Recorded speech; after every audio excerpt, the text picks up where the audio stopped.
I'd like to explore the idea of the psychopaths I was talking about, the gaslighters, and the idea that they may be victims of their emotions too, that they may feel powerless to choose, and they inflict pain on others because they don't know what else to do, not to feel the pain themselves. Sort of like somebody's drowning and they pull their rescuers under the water with them. And I still say it's not our job to fix them, to make sure that they are healthy. It's their job to make sure they're healthy. But it does help understand if you're trying to vibrate at a high level and not be angry all the time, and you have a lot of people you have to deal with, maybe at work or in your own family, and you can choose more easily, I think, to shift your own emotions into neutral when you can understand why the gaslighters operate the way they do. They may feel that they have no choice, and if they're diagnosed with something like psychopathy, maybe they don't have a choice.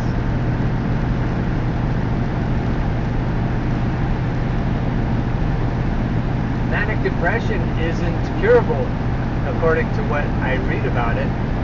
So I've heard that about psychopathy as well, and sociopathy too. There may not be a choice, but if there is one, if there is a cure, or at least a workaround, it would be the power of choosing one's own emotions.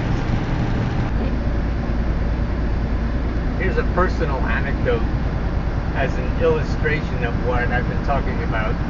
And it's very personal, but it really helps me a lot. So, since I'm the main person who watches the show, here goes. We were at a bar celebrating my son's 21st birthday. Most of his siblings, all of his siblings, he has 4 siblings, were there, and it was a great time. And I was standing, it was a karaoke bar, so all my kids are musical, so that was a really fun night. And I was standing next to my daughter, my middle-aged daughter. She's almost middle-aged, she's getting there. And I told her, with some emotional content attached, I said that my partner was with another guy right now for the weekend at home, and I was in Erie, 300 miles away, more than 300 miles, and she said to me, "How do you feel about that, Dad?" And I could have felt at that moment anyway about it. I could have felt great, excited, dismal, terrified. Every emotion was an option for me. And I remember feeling at that moment kind of terrified. So then that's what I chose. But it wasn't automatic. I didn't have to feel that way. And I'm thinking that at the place I just delivered to today, I know how it works now, and that helps me not feel terrified.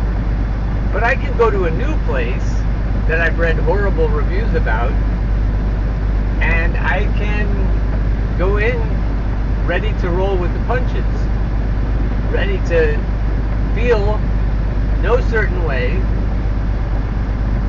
whether it's suggested to my mind or not. And whether those suggestions are all internal, my own brain deciding how to feel about things, or whether they come from outside sources, it doesn't matter. When I have the power to choose, I'm in the driver's seat.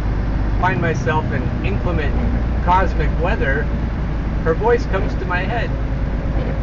"How do you feel about that, Dad?" As an example, we're just coming up to the cosmic weather indicators here, the Turkey Hill windmills. One of them is spinning and the other isn't. So what, you may ask? Which is a good response? Or you could say to yourself, how do you feel about that, Dad? In 3/4 of a mile, arrive at home, on the right.